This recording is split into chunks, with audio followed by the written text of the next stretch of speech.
I, 32M, never thought I would be writing this, but here I am. This happened last week and I am still processing everything. Writing this on a throwaway account since Bianca reads Reddit. It's going to be a long post since there's a lot of history to cover. I grew up in a middle-class family in Ohio with my older brother Harry, 35M. We were extremely close despite the age gap. When other kids bullied me for my stutter in elementary school, Harry would always stand up for me. He helped me overcome my speech issues by practicing with me every day after school.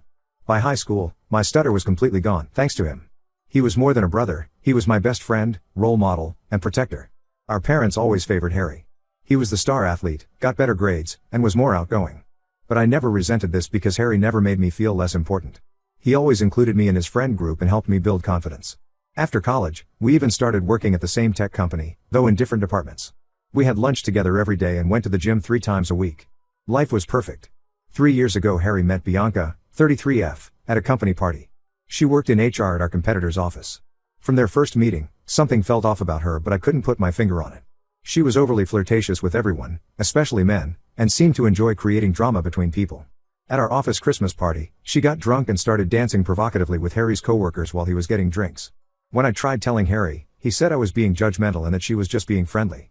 My girlfriend Katie, 31F, noticed Bianca's behavior too. At Harry and Bianca's engagement party, Bianca kept making suggestive comments about the male waitstaff right in front of Harry. Katie overheard her telling her friends that one waiter had a nice butt and she wouldn't mind getting his number. When Katie told me, I confronted Bianca privately. She laughed it off saying she was just joking and that I was being too serious. I told Harry, but he was so infatuated he brushed it off. The real problem started about 6 months after their wedding. Bianca began showing up at my house unannounced when Katie wasn't home. The first time she claimed she was in the area and wanted to return a book she borrowed from Katie. The second time she said she needed to use the bathroom urgently while shopping nearby. Each time she would try to prolong her stay by making small talk and sitting uncomfortably close to me on the couch. I started feeling uneasy about these visits and told Katie everything. We agreed I should never be alone with Bianca. I always made excuses when she showed up, saying I was heading out or on a work call. This seemed to annoy her, but I didn't care. I also installed a Ring doorbell camera on Katie's suggestion. The incident that changed everything happened 3 months ago. Bianca showed up at my house crying around 7 p.m., saying she and Harry had a huge fight and she needed someone to talk to. Against my better judgment, I let her wait in the living room while I called Harry. She kept trying to sit next to me on the couch, touching my arm while talking about her marriage problems. When I moved to another chair, she followed and sat on the armrest, putting her hand on my shoulder. I immediately stood up and moved away, telling her to wait for Harry. Harry arrived 30 minutes later and Bianca's entire demeanor changed. She was suddenly cheerful like nothing had happened. I pulled Harry aside later that week and told him about Bianca's inappropriate behavior. He got defensive and said I was trying to cause problems in his marriage. Bianca started telling people at their church group that I was flirting with her and making her uncomfortable. I confronted her in front of Harry, but she turned on the waterworks and played victim. Harry believed her, but I could tell he was getting suspicious of our interactions. Last week everything exploded. Bianca told Harry that during that night she came over crying. I tried to sexually assault her. She claimed I forced myself on her and tried to kiss her, and she only escaped because she heard Harry's car pulling up. This was completely false. My Ring camera recorded the entire interaction, but I hadn't thought to save the footage since nothing happened. Harry showed up at my house in a rage at 6 a.m. Katie had just left for her morning yoga class. Before I could even explain, Harry punched me in the face and kept hitting me. I had to defend myself, and in the struggle his shoulder got dislocated.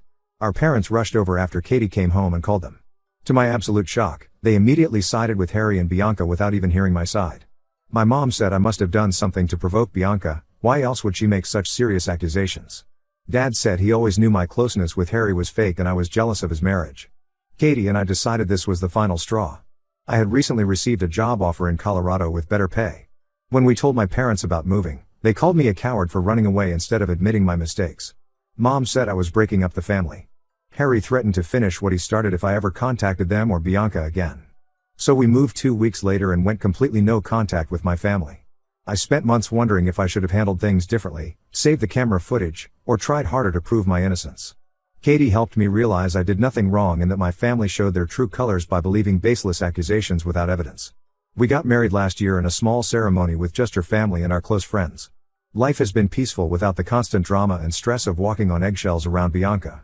Writing this is bringing back a lot of painful memories, but I needed to get it off my chest. I still miss the brother I grew up with, but that person is gone now. Katie says Harry's actions revealed who he truly was, someone who would believe the worst about his brother without proof and resort to violence instead of communication. I'm done living in the past and focusing on building a life with people who trust and support me. I wasn't going to post about this, but recent events forced me to share. More updates may follow depending on how things unfold. Thanks for reading this far. Update 1 first, I want to thank everyone for their supportive comments and DMs on my original post. Many of you shared similar experiences with toxic family members and it helped me feel less alone. A lot has happened in the past 2 weeks that I need to share. The day after I posted, I received a Facebook message from Mike, 34M, Harry's best friend since high school. Mike and I were never particularly close but always friendly at family gatherings. He said he'd been feeling guilty about staying silent and wanted to tell me some things about Bianca. According to Mike, last year Bianca started showing up at his house unannounced too. His wife Jane was often away on business trips, and Bianca would come by claiming she needed to discuss surprise party plans for Harry. She would get touchy and make suggestive comments. Mike kept making excuses to avoid being alone with her. Then Bianca started telling Harry that Mike was pursuing her, sending her inappropriate texts, and trying to get her alone. Mike showed Harry his phone proving no such texts existed, but Bianca claimed he must have deleted them. This created huge tension between Harry and Mike, who had been best friends for 20 years. They had been groomsmen at each other's weddings. Mike didn't want to cause more drama, so he gradually distanced himself from them both. He told me at least 3 other men in their friend group had similar experiences with Bianca, but everyone stayed quiet to keep the peace. The most shocking part was the screenshots Mike shared. Bianca had created a private Instagram account where she complained about Harry constantly. She called him controlling and boring, said she regretted marrying him, and talked about meeting other men. In one post she bragged about flirting with her gym trainer and said Harry was too stupid to notice. Mike's wife found this account by accident when Bianca forgot to switch to her main account while commenting on Jane's photos. I thanked Mike for telling me but said I didn't want to get involved anymore. My priority was protecting my peace and building a new life with Katie. Mike understood but said he couldn't stay silent after hearing what Bianca accused me of. He also warned me that Bianca had been asking mutual friends for my new address in Colorado. Just when I thought things couldn't get more twisted, Katie's sister Lisa called yesterday. Bianca had somehow found Lisa on Instagram and sent her a long message trying to warn her about me. She claimed I had a history of making women uncomfortable and that Katie should be careful. She even suggested that Katie should get tested for STDs because I probably cheated on her. Lisa, being the amazing sister-in-law she is, immediately shut Bianca down and blocked her. She sent me screenshots of everything. This was the last straw. After discussing with Katie, we decided to take legal action.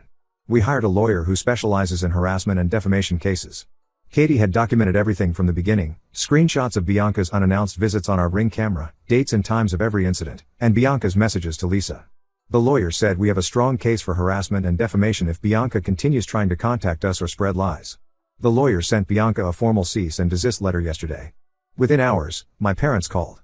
Mom was hysterical, saying I was being cruel by threatening legal action against family. She said Harry has been depressed since our fight and Bianca is stressed about the whole situation. Dad got on the phone and said I was acting like a spoiled child who didn't get his way. I finally lost my temper. I told them they lost all right to ask anything of me the day they chose to believe lies without evidence. I reminded them how they stood there watching while their eldest son assaulted their youngest without even asking for my side of the story. Mom started crying about how families should forgive each other and that Bianca probably misunderstood something I did. I hung up and blocked both their numbers. Katie suggested I also block them on social media, but I'm keeping minimal access just to stay informed in case Bianca escalates her behavior. Our lawyer advised documenting everything. We also warned our employers about possible harassment since Bianca has a history of contacting people's workplaces. Some of you asked in comments if I miss my family. Honestly, I miss who I thought they were. I miss the brother who helped me overcome my stutter. I miss the parents who I thought would always have my back. But these past weeks have shown me that those people never really existed. They were just masks worn by people who would throw me under the bus at the first opportunity. Katie and I are focusing on our new life in Colorado. We're looking at houses and planning to start a family soon. I have weekly dinner with Katie's family who have been incredibly supportive through all this. Her dad even offered to help with legal fees if needed, though we declined. I'll update again if anything significant happens. Thank you all again for the support and advice. Special thanks to those who shared resources about dealing with narcissistic family members. The reading materials have been eye-opening. Update 2: I debated whether to post another update, but recent events have completely turned everything upside down. Quick recap: my sil Bianca falsely accused me of assault, my brother Harry attacked me, family sided with them, and we went no contact after moving to Colorado. 2 weeks ago, Mike messaged me on Facebook asking if we could talk. He revealed that Bianca had been having an affair with Richard, 55M, her father's longtime friend who is married with 3 adult children and grandkids. Harry discovered everything after Bianca accidentally left her phone unlocked while showering. There were hundreds of explicit messages and photos between her and Richard going back 6 months. According to Mike, Harry confronted Bianca with the evidence. She tried gaslighting him, saying the messages were just friendly banter. When that didn't work, she blamed Harry for being emotionally unavailable and claimed she felt lonely because he worked long hours. Harry didn't buy it because the messages showed she initiated the affair, regularly meeting Richard at hotels during her supposed yoga classes. What happened next still makes me sick. Harry completely lost control and physically attacked Bianca. Their next-door neighbor heard screaming and glass breaking around midnight. When Bianca tried running out the front door, Harry grabbed her and slammed her into a wall. The neighbor called police after seeing this through their window. By the time police arrived, Bianca had broken ribs, a concussion, and multiple bruises. Harry was arrested on aggravated assault charges. His lawyer advised him to take a plea deal since there were witnesses and Bianca's injuries were severe. Meanwhile, Richard's wife found out about everything and went nuclear. She posted screenshots of Bianca's messages on Facebook where Bianca bragged about manipulating Harry and called him an idiot for never suspecting anything. She wrote about how exciting it was sleeping with an older successful man while her dumb husband paid all her bills. Bianca tried damage control by deleting her social media, but screenshots had already spread through their entire social circle. Several women came forward saying Bianca had tried seducing their husbands too. Even her own father cut contact after discovering she had been sleeping with his friend of 30 years. Yesterday, my parents called from a new number since I had blocked their old ones. They were crying and apologizing for not believing me about Bianca. Mom said she should have known something was wrong when Bianca kept changing her story about what happened at my house. Dad admitted they favored Harry blindly and failed me as parents. Then came the real reason for their call: they need help with Harry's legal fees. The house they remortgaged for Harry's wedding is already underwater, and their retirement savings are drained from supporting Harry and Bianca's lifestyle. They asked if I could loan them $25,000 for a better lawyer since Harry's public defender wants him to take the plea deal. The conversation brought up complicated feelings. Part of me remembers the brother who protected me growing up, who spent hours helping me overcome my stutter. That Harry would never have believed such horrible lies about me or attacked me without proof.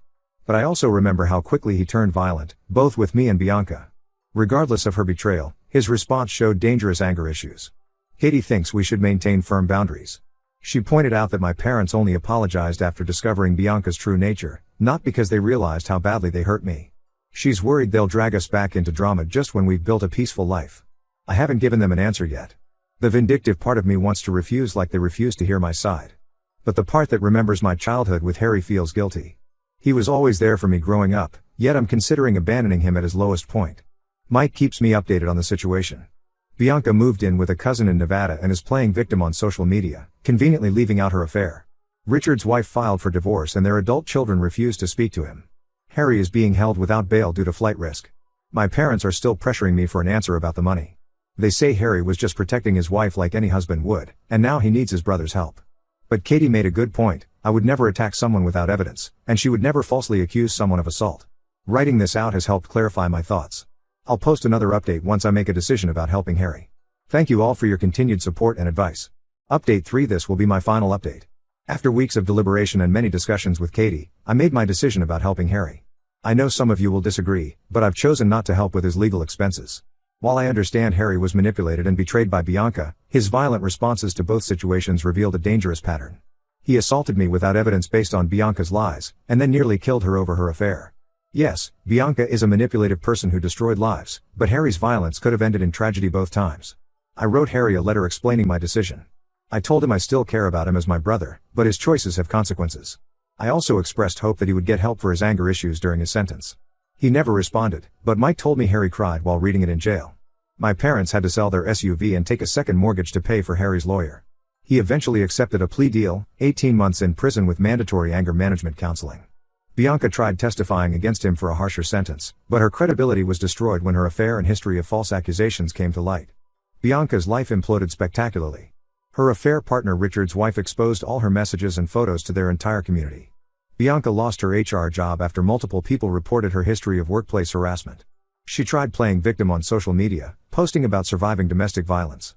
But people kept commenting with evidence of her affairs and lies until she had to disable her accounts. Last I heard, she moved to Nevada and is working as a waitress. Mom still sends emotional messages about family loyalty. She says I'm punishing Harry for protecting his wife just like I would protect Katie. Dad calls me selfish for abandoning my brother during his darkest time. But as Katie pointed out, she would never falsely accuse someone of assault, and I would never physically attack someone without solid proof. The biggest update is that Katie is 3 months pregnant with our first child. This news reinforced our decision to maintain no contact with my family. I can't risk exposing my child to Harry's violent tendencies or my parents' toxic enabling behavior.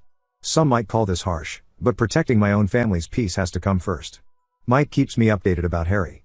Apparently prison is changing him and he's attending therapy seriously. My parents want me to visit him, saying he asks about me often. But I'm not ready and don't know if I'll ever be. The brother I knew died the day he chose violence over trust. Katie's family has been amazingly supportive. Her parents treated me like a son from day one and are excitedly preparing to be grandparents. We have weekly dinners with them and her siblings. This is what real family support feels like: no manipulation, no choosing sides, just unconditional love and respect. Looking back over these months since my first post, I've realized something important.